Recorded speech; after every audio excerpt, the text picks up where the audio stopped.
Salut, j'espère que tu vas bien. Aujourd'hui, je te retrouve pour la deuxième partie sur comment lâcher prise sur son alimentation. Si tu ne me connais pas, je m'appelle Camille. Je t'aide à te libérer des troubles du comportement alimentaire, à retrouver une relation saine avec l'alimentation. Je t'aide aussi à avancer sur le chemin de ta spiritualité, sur l'amour de soi, sur la confiance en soi, sur le développement personnel, comment avoir des relations harmonieuses et authentiques avec les autres. Tu vas avoir toutes ces vidéos sur ma chaîne. Pour le moment, on parle beaucoup de troubles alimentaires, mais aussi de spiritualité. Je t'ai déjà fait une vidéo là-dessus. Je te la mets par là ou par là. Et j'ai aussi fait mon premier podcast il n'y a pas longtemps, il y a peut-être une ou deux, 3 semaines, je sais plus. Je te le mets aussi dans le petit i. Je te mets juste ici, ou juste là, je sais pas, la première vidéo que j'ai fait sur comment lâcher prise sur son alimentation. Comment ne plus avoir de contrôle sur son alimentation. Il faut aussi lâcher le contrôle, c'est un choix. Là on est vraiment dans le choix de lâcher la restriction, le choix de ne plus avoir de contrôle. Autorise-toi réellement, dis-toi ok, est-ce que tu veux vraiment vivre une vie dans le contrôle de ton alimentation où tu contrôles exactement ce que tu ingères, le nombre de calories? C'est vraiment ça ce que tu veux? Si oui, bah continue. Sinon, si tu veux vraiment te libérer du contrôle de ton alimentation, il faut le lâcher, il faut dire une fois pour toutes, merde, j'emmerde ce contrôle, je l'emmerde, mais vraiment, désolée pour les termes vulgaires, mais je l'emmerde, et tu passes à autre chose. Tu te dis, ok, je lâche le contrôle. Ça va être dur, oui, certes, ça va être dur au début de lâcher ce contrôle que tu as eu pendant des semaines, des mois ou même des années, mais c'est pour le mieux. Et au moment où tu ressens que tu replonges un petit peu dans le contrôle, fais vraiment des choses qui te font plaisir, qui te permettent de te ressentir mieux et pense à tout ce que tu pourrais avoir si tu n'as plus ce contrôle. Une vie beaucoup plus épanouie, beaucoup plus sereine, beaucoup plus waouh, où tu es libre de manger ce que tu veux quand tu veux et où tu n'es plus dans tes obsessions. Regarde tout ce que tu peux avoir sans le contrôle et ce que tu n'as pas avec le contrôle. Voilà. Je t'ai déjà parlé de comment te libérer de la peur de grossir, mais je voulais aussi revenir sur le fait de tu vas sûrement, pas forcément, mais sûrement prendre du poids en lâchant prise avec ton alimentation. Donc tu peux très sûrement te poser la question, qu'est-ce que les gens vont penser de moi? Vont-ils voir si j'ai pris du poids? Tu peux avoir un stress supplémentaire parce que lâcher prise sur son alimentation, ça stresse quand même.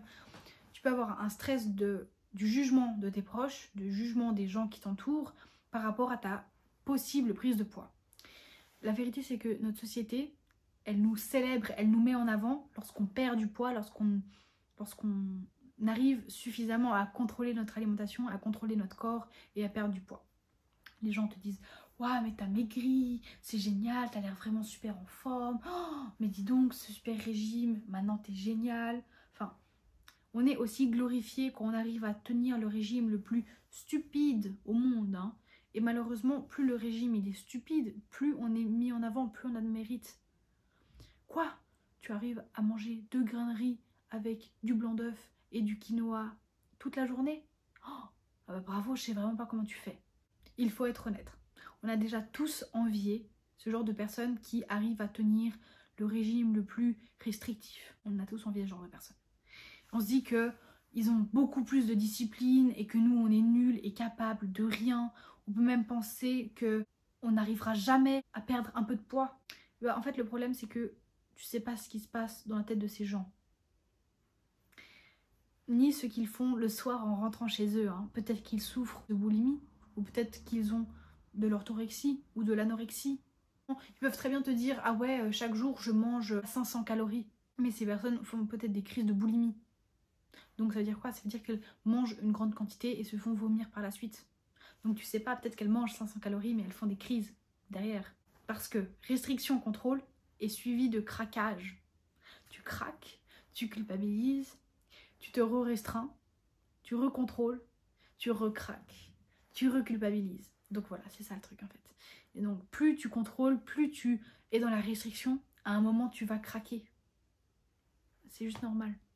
Et donc ces gens qui te font croire qu'ils mangent 2 grains de riz par jour et ça suffit, c'est sûrement faux. Parce que déjà si tu manges pendant une semaine 2 grains de riz, tu vas très sûrement tomber dans les pommes ou même mourir. Et de 2, peut-être qu'à côté ils font des crises de boulimie ou qu'ils ont de l'orthorexie, de l'anorexie ou des choses comme ça. Donc tu sais pas. Donc arrête de te comparer à des gens dont tu connais pas tout. Tu connais pas ce qui se passe à l'intérieur de la personne. Tu vois l'extérieur, ou tu vois qu'elle mange tant ou tant d'aliments, mais tu vois pas exactement ce qui se passe à l'intérieur de la personne. Et à ce moment-là, il y a deux clans.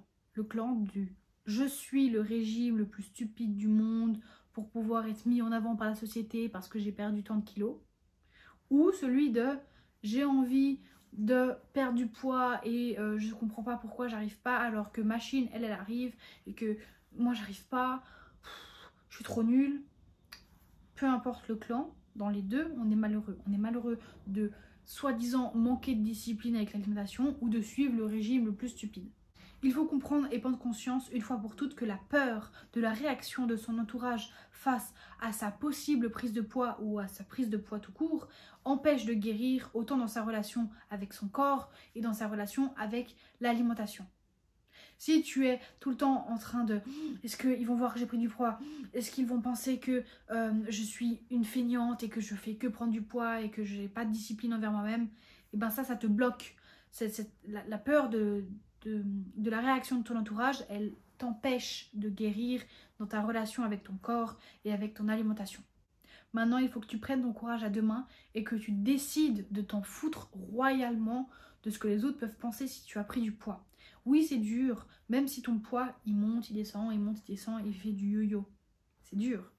Les gens, ils vont peut-être te juger, car l'on reprend une alimentation normale, une alimentation correcte. On n'est plus tellement dans la restriction ou dans l'angoisse, mais on est beaucoup plus heureux et bien dans sa peau et dans sa tête. Alors arrête de te prendre la tête avec la nourriture et arrête de te prendre la tête avec ce que les gens peuvent possiblement penser de toi, hein, parce que je pense qu'ils verront plutôt quelqu'un qui a décidé d'arrêter le contrôle, d'arrêter la restriction et de vivre dans la joie. Ils verront tes qualités, ils verront que tu es quelqu'un qui est rempli d'amour pour la vie et pas quelqu'un qui est feignant, qui est faible et qui ne sait pas se contrôler avec l'alimentation. On s'imagine toujours le pire, et ça dans toutes les situations. On a tendance à exagérer aussi les possibles conséquences et les possibles réactions. Alors peut-être que tu redoutes la réaction de ton entourage si tu fais enfin la paix avec ton alimentation et que tu prends ou perds quelques kilos ou même que tu stabilises ton poids, c'est à voir selon chaque cas. Mais est-ce que ta liberté n'en vaut pas la peine? Réfléchis à ça. Imagine-toi enfin libre de tes obsessions alimentaires, libre de pouvoir manger ce que tu veux quand tu veux, libre des aliments interdits, de la restriction, des peurs, du contrôle, libre de tout ça.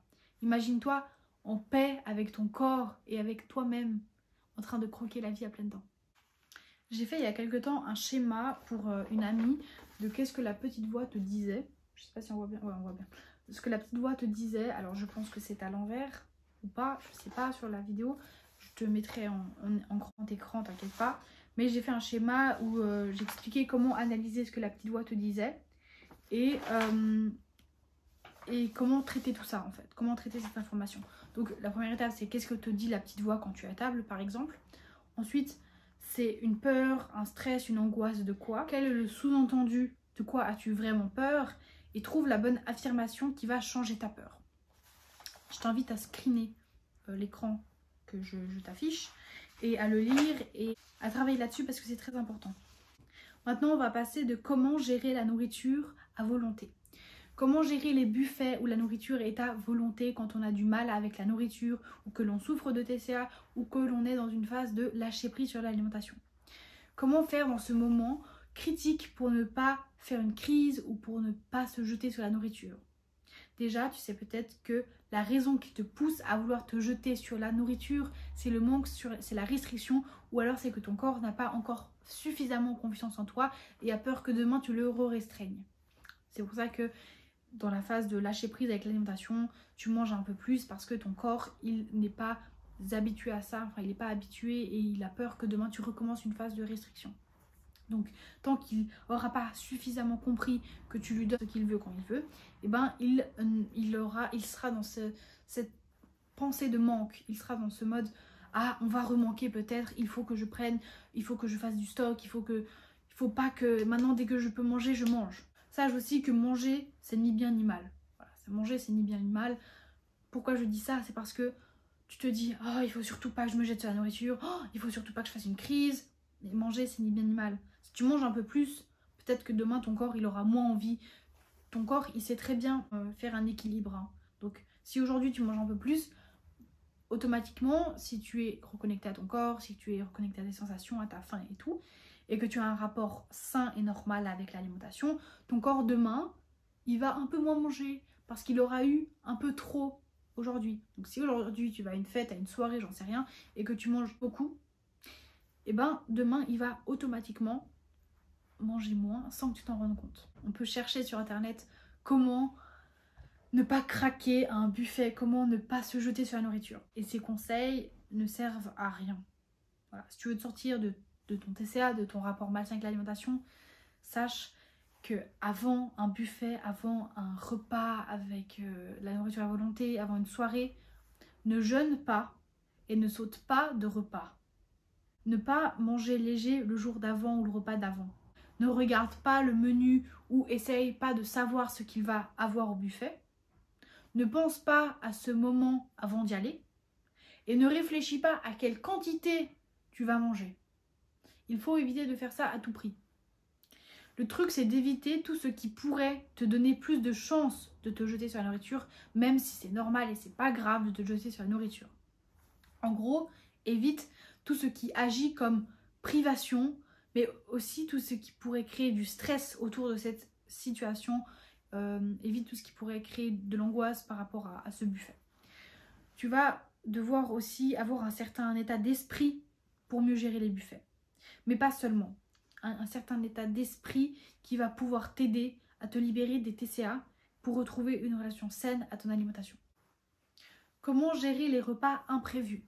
Comment on fait concrètement quand on n'a pas un rapport tout à fait sain avec l'alimentation ou qu'on lâche prise avec l'alimentation ou qu'on a un TCA? Si tu vis dans le contrôle, je tiens à te dire que les repas imprévus, c'est exactement ce dont tu as besoin pour t'aider à guérir des TCA ou t'aider à guérir de ton rapport malsain avec l'alimentation. Pourquoi? Parce que c'est cette spontanéité qui va te permettre de sortir du contrôle petit à petit. Pour casser le contrôle, il faut faire l'inverse. Ça veut dire, si tu es dans le contrôle, il faut être dans le lâcher-prise. Voilà. Donc, pour briser ce contrôle, lâche prise et il faut qu'il y ait de l'imprévu en fait. En général, un repas imprévu, c'est une bonne nouvelle. Peut-être que tu croises une amie en ville et puis vous vous dites « Ah tiens, t'as déjà mangé ?» Non. « Ah bah viens, on va manger ensemble. » Tu croises une amie, c'est censé être quelque chose de bien, donc une bonne nouvelle, donc un bon repas. Peut-être qu'au début, un sentiment de panique, d'anxiété ou de stress va t'envahir et ton corps aussi il va être envahi de ce stress. Tu te demanderas peut-être déjà ce que tu vas faire pour rééquilibrer tout ça, enfin pour que, ah ouais ce soir du coup bah, je mange pas mon burger, je mange une petite soupe pour rééquilibrer. Peut-être que tu vas être dans ce contrôle de ce que tu vas manger. Tu te dis qu'il y aura sûrement des choses que tu t'interdis de manger et que tu ne vas pas pouvoir résister. Si cela arrive, prends quelques grandes inspirations et reconnecte-toi au moment présent. Le seul endroit où les pensées négatives n'existent pas, c'est ici et maintenant. Si tu es pleinement dans l'instant présent, il n'y a pas de pensée négative. Je te le promets. Ensuite, il faut accepter, cette fois en tout cas, de lâcher prise et de t'autoriser à vivre pleinement. Commande ce que tu as vraiment envie de commander. Si c'est un repas au restaurant, de manger ce que tu as vraiment envie, si c'est chez tes potes, ou de manger la quantité que tu veux. Sors de ta tête le plus possible pour te focaliser sur l'instant que tu es en train de vivre et reviens dans ton corps. Prends ce repas comme un exercice qui va te libérer. Lorsque l'on vit dans le contrôle, les imprévus, le chaos, le lâcher-prise, c'est la meilleure chose qui puisse t'arriver. Alors souris un peu, car encore une fois, l'univers t'a apporté exactement ce dont tu avais besoin. Le lâcher-prise, l'imprévu, le chaos. Pour aller mieux et pour aller de l'avant, dans ce genre de situation, il faut l'imprévu. C'est à toi maintenant de prendre les choses en main et de travailler. Voilà, c'est tout pour cette vidéo, j'espère qu'elle t'aura plu. Je te retrouve très rapidement, je te fais plein de gros bisous. Prends soin de toi et à très vite, salut!